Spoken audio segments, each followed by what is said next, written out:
Millie. Good evening, everybody. When I was given the opportunity to create an imprint of my own, it was really an unprecedented honor, and I felt all my years as a writer somehow came together at that moment because there's so much trust that is invested in someone who's given that responsibility. And I like to believe that I have handpicked winners, like Karan has handpicked winners. When I asked Karan whether he'd be willing to do the book, initially there was a little amount of hesitation, but like Millie has mentioned, like Poonam has said, there's a certain spontaneity and a positive energy about him which is unbeatable. She's talked about him not acting like a celebrity. It's that very aspect of Karan's life that I find so endearing. Today, I consider Karan a cultural icon. He's not just a director of very successful films, not just one of the most successful TV hosts, possibly globally, but he's something much, much beyond that. And like it was pointed out, it takes a lot of courage to put your life out there. He says it in one line. He says, "My life is my life." And he says it in the epilogue very wonderfully, and he says it even more beautifully in the end. That finally he's broken through whatever those inhibitions and barriers were that stopped him from speaking his mind. He's ready to share his life, warts and all. When Poonam started on the book, and we all were so excited about it, Millie and I talked about it at length, and we said, what should the content be? What should the tone be? At the end of the day, that is your prerogative, Karan. That is every writer who puts himself out there, every person's prerogative, what they wish to share and what they don't wish to share. When I wrote my memoir when I turned 50, which was 20 years ago, I called it Selective Memory. And people said, "Oh, so you're going to be selecting your memories?" I said, "Yes, I am. It's up to me. What I want to put out there in the public domain is entirely my call, and only I can make it."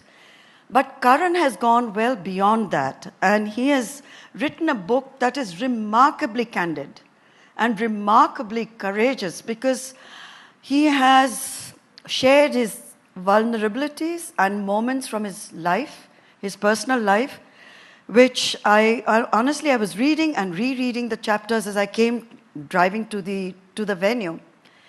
And I felt there are 3 chapters which for me were sort of encapsulated what he's all about. One was the chapter dedicated to his father, his feelings about what happened in that hospital.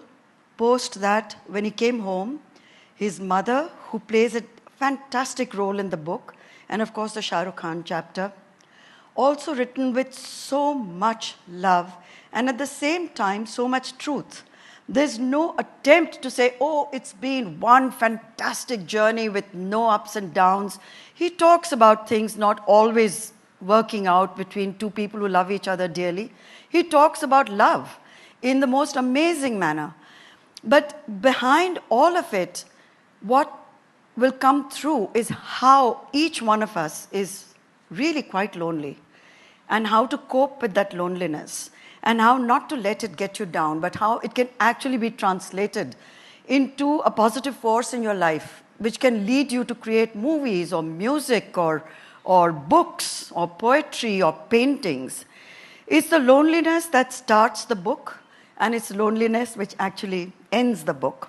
But in between, there is just so much wonderfulness that anybody who picks up the book will respond to it first as a reader who gets completely drawn, pulled into another life.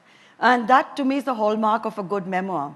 If you cannot connect, if you cannot drown in that other person's life, if you cannot rejoice in that person's high points, and you don't cry at least 3 times during the narrative, the book is somehow incomplete, and somehow it leaves you feeling, has he really shared everything, or you're aching to know more?